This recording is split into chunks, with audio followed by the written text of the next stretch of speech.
श्री राम ज्योतिष India YouTube channel में सभी ज्योतिष प्रेमियों का स्वागत है। आज की कक्षा का विषय प्रसंग है महर्षि भृगु के द्वारा रचित भृगु सूत्रों के आधार पर पंचम भाव में जब राहु की स्थिति होती है तो क्या फल होता है, उसके ऊपर चर्चा करेंगे।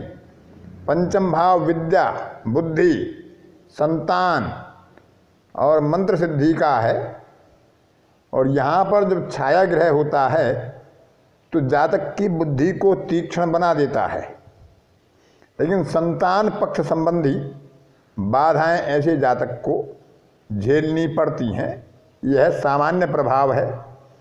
महर्षि भृगु पंचम भाव में राहु के होने पर बताते हैं पुत्राभावः सर्प शापात् सुदक्षय नाग प्रतिष्ठायां पुत्र प्राप्ति पवन व्याधि दुर्मार्गी राजकोप दुष्ट ग्रामवासी।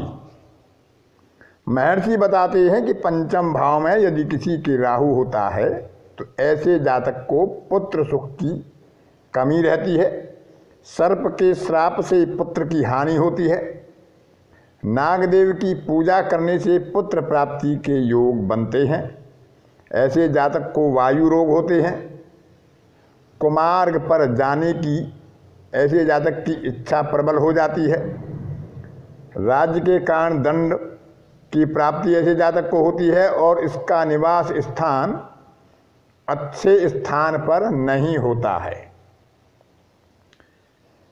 लेकिन संतान भाव या पंचम भाव के राहु के फल संतान के लिए अशुभ बताई है, बुद्धि के लिए ठीक बताई है, तीक्ष्ण बुद्धि होती है, लेकिन विद्या का अभाव या विद्या पक्ष में बाधा भी संभव होती है।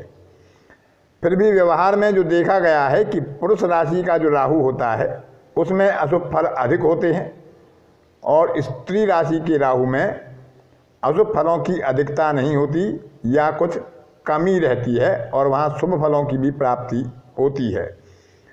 लेकिन पंचम भाव त्रिकोण भाव है। यदि पंचमेश केंद्र में जाता है या किसी केंद्र का स्वामी पंचम भाव में राहु के साथ योग करता है तो यह स्थिति एक राजयोग कारक भी हो जाती है।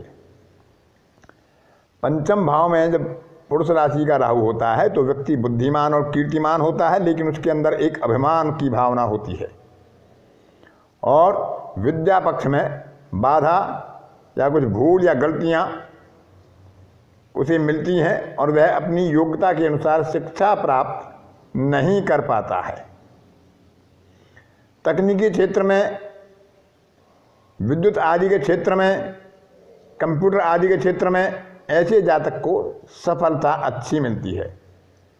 स्वतंत्र व्यवसाय में भी यह बहुत अच्छा लाभदायक नहीं होता है। स्त्री पुत्र के सुख में कमी करता है, स्त्री को भी किसी रोग के कारण कष्ट हो सकता है। यदि यहाँ पर राहु पर पाप ग्रहों का योग अधिक हो दृष्टि के या युति के द्वारा तो विवाह संबंधों में भी बाधा आती है अथवा अवैध संबंधों की स्थापना ऐसा राहु करा देता है, क्योंकि पंचम भाव प्रेम का है तो वहाँ पर अवांछित संबंध राहु करा सकता है।